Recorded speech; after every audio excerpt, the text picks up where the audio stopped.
बहस में जीतने के लिए सिर्फ तथ्यों को तोड़ना मरोड़ना ही नहीं, बल्कि शब्दों के अर्थ के साथ खेलना भी एक पुरानी और प्रभावी तकनीक है।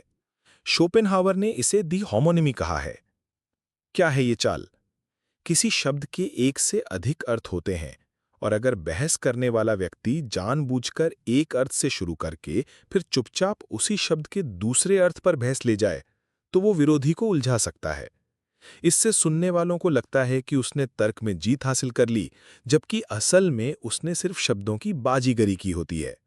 दूसरे शब्दों में, ये रणनीति भाषाई धुंध पैदा करती है, ताकि लोग अर्थ की असली दिशा को पकड़ ही ना पाएं। कैसे काम करती है यह रणनीति? एक बहुअर्थी शब्द चुनना। ऐसा शब्द लें जिसका एक से अधिक मतलब हो, जैसे स्वतंत्रता, अधिकार, लोकतंत्र, सुरक्षा या विश्वास। 2. एक अर्थ से चर्चा शुरू करना। पहले अर्थ के आधार पर तर्क बनाएं ताकि सामने वाला सहमत हो जाए। 3. अचानक दूसरे अर्थ पर फिसल जाना। बिना बताए उसी शब्द के दूसरे अर्थ पर तर्क को आगे बढ़ाएं और ऐसा दिखाएं जैसे ये उसी तर्क का स्वाभाविक नतीजा हो। 4. विरोधी को फंसा देना। अब विरोधी अगर तर्क को खारिज करे तो वो पहले वाले अर्थ को भी नकारता हुआ लगेगा, जिससे वो जनता की नजरों में हारता है। उदाहरण 1. राजनीति में वक्ता कहता है, हर नागरिक को स्वतंत्रता मिलनी चाहिए। सामने वाला सहमत होता है।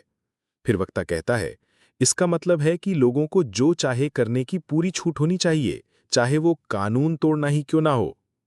यहां स्वतंत्रता शब्द के दो अर्थ इस्तेमाल किए गए। पहले अर्थ में व्यक्तिगत अधिकार और गरिमा, दूसरे अर्थ में बिना किसी नियम कानून के पूरी आजादी यानी लाइसेंस। पहले अर्थ पर सहमति बनाकर दूसरे अर्थ पर छलांग लगाई गई, जिससे विरोधी अगर नहीं कहे तो वो स्वतंत्रता का विरोधी दिखे, और अगर हां कहे तो वो अराजकता का समर्थक लगे। उदाहरण 2. ऑफिस में राहुल कहता है, हमें टीम में भरोसा बढ़ाना चाहिए। मीना जवाब देती है, बिल्कुल, भरोसा बहुत जरूरी है। फिर राहुल कहता है, तो हमें कर्मचारियों के काम की निगरानी बंद कर देनी चाहिए, चाहे वो डेडलाइन पूरी करें या नहीं, क्योंकि भरोसा का मतलब है कोई सवाल न पूछना।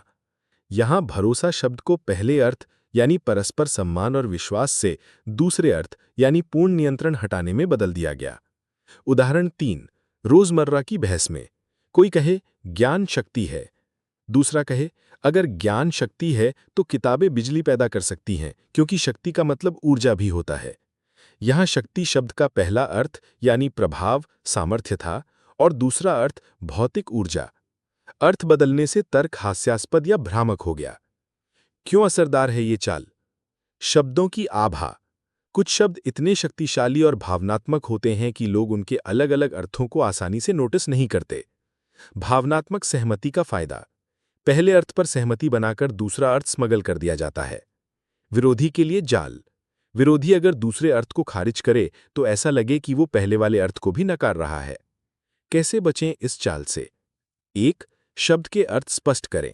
जब कोई शब्द बहुअर्थी हो तो पूछें, आप यहां किस अर्थ में इसका इस्तेमाल कर रहे हैं? 2. अर्थ बदलने पर रोक लगाएं। तर्क को पहले अर्थ तक सीमित रखें। 3. भावनात्मक प्रतिक्रिया से बचें। शब्द की ताकत में बहने के बजाय उसके संदर्भ और परिभाषा पर ध्यान दें।